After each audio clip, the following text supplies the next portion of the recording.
संदेह किया था, इसीलिए कह दिया भगवान शंकर ने कि जाओ परीक्षा लो। तो उसी प्रकार जो भगवान से विमुख होता है, जिसको भगवान के बारे में ज्ञान नहीं होता है, वो उस व्यक्ति के लिए अपना पिता भी कहते हैं कि वो पिता भी यम के समान, काल के समान हो जाता है। माँ जो होती है मृत्यु के समान हो जाती है जो भगवान से विमुख होता है। उसके लिए सारी दुनिया जो है बुरी ही दिखती है, वो सारी दुनिया से लड़ते झगड़ते चलता है, सारी दुनिया से अपने माँ पिता की आज्ञा का उल्लंघन करता है, उनकी आज्ञा नहीं मानता है, क्योंकि उसके ऊपर जो है कहते हैं कि उसके ऊपर काल सवार हो गया है। वो किसी की बातों को नहीं समझता, उसके ऊपर राक्षस आ जाता है, उसके ऊपर क्रोध ही जो है काल सवार हो गया है। ये भगवान से विमुख होने का नतीजा है। भगवान में विश्वास, भगवान को न समझने का ये नतीजा है। माँ सती भगवान शंकर की आज्ञा का उल्लंघन उन्होंने किया, जो हमेशा से उनकी बातों को मानती थी। आज उनकी आज्ञा का उल्लंघन करके इतना हट की उनको समझाए भगवान, लेकिन वो नहीं समझी और चली गई परीक्षा लेने के लिए। वो भी परीक्षा कैसे ली? माँ सती यानी कि सीता का रूप धारण करके। और भगवान श्री राम लक्ष्मण जी के सामने आकर खड़ी हो गई। लक्ष्मण जी माँ सती को देखे सीता का भेष में, तो वो समझ गए कि ये सीता मैया नहीं है, ये सती है। लेकिन उनको तो अपने वो भाई, अपने भगवान श्री राम के सेवक है।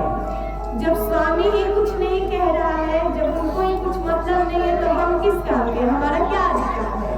वो चुपचाप रह गए, वो पहचान लिए। पर भगवान श्री राम ने देखा तो उन्होंने कह दिया, वो समझ गए और कह दिया कि अरे माँ, आप भला बताइए वो कहाँ है? आप तो माँ सती है, आप तो मेरी माँ है, परंतु वो त्रिपुरारी, वो भगवान शंकर कहाँ है? कहे वो बहोरी कहाँ विष के थे, वो भगवान शंकर कहाँ है? माँ सती ने बस इतना ही सुना कि वो वहां से महाराज चली गई, वहां से चली गई और आकर झूठ बोल दिया भगवान शंकर से। भगवान शंकर ने कहा कि कैसे आपने परीक्षा ली? कहा कि देखिए झूठ बोल दिया उन्होंने। एक झूठ से बहुत से झूठ पैदा होते हैं, इसीलिए कभी भी आप जितना हो सके झूठ से बचिए। झूठ जो होता है सबसे बड़ा पाप होता है।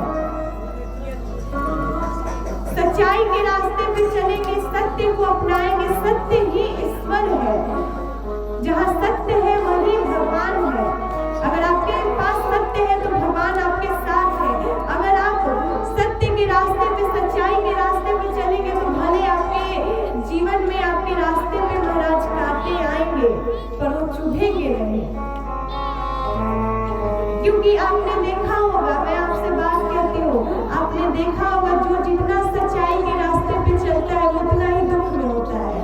लोग उसको उतना ही बोलते हैं, उसको उतना ही सुनाते हैं, चाहे घर की बात हो चाहे बाहर की बात हो, उसको उतना ही वो गलत बना रहता है सबकी नजरों में। कब तक भगवान आपके साथ है, महाराज आपके साथ भगवान है। आपका कभी कोई बुरा नहीं कर सकता, कभी कोई आपका गलत नहीं कर सकता, क्योंकि आपके पास सत्य है, भगवान है।